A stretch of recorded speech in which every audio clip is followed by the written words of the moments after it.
ओम साई राम दोस्तों, आज से हम श्री साईं बाबा के परम भक्त श्री दादा साहेब खापर्डे जी इनके रोजनिशी के बारे में रोचक वीडियो बनाने वाले हैं।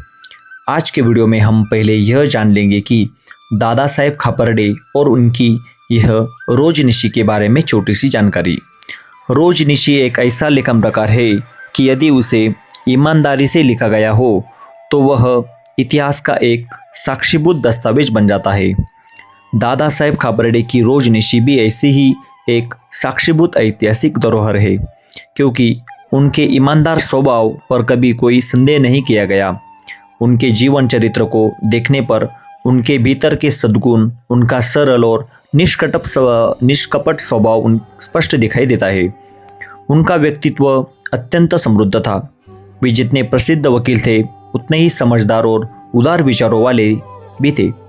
वे जितने कुशल राजनेता थे उतने ही खेल भावना रखने वाले थे। वे जितने धनी थे उतने ही दानशील भी थे। वे विद्वान थे तो उतने ही विनम्र भी थे।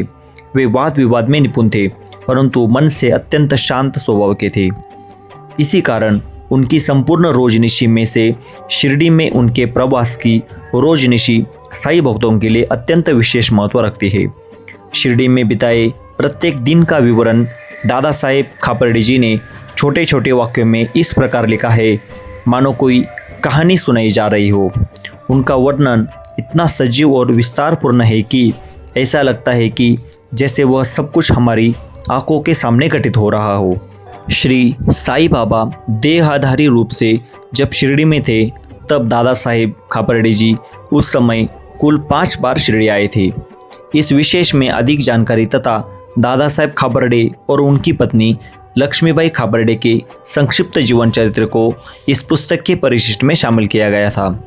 दादा साहेब की शिरडी प्रवास की रोजनिशी से यह भी पता चलता है कि वहाँ प्रतिदिन कौन कौन सी घटनाएं घटती थी, साईं बाबा का दैनिक जीवन कैसा था, वे भक्तों को किस प्रकार उपदेश देते थे, रोगों का उपचार कैसे करते थे और कठिन परिस्थितियों में पड़े भक्तों को किस प्रकार संकट से मुक्त करते थे।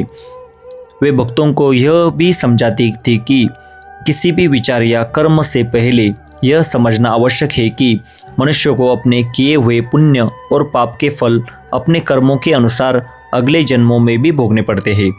इस उपदेश को समझाने के लिए वे कई बार पूर्व जन्म और पुनर्जन्म की कहानियाँ सुनाते थे। कभी कभी वे किसी कथा को बीच में ही छोड़ देते थे या उसे रहस्यमय ढंग से बताते थे ताकि सुनने वाला उस पर विचार करे।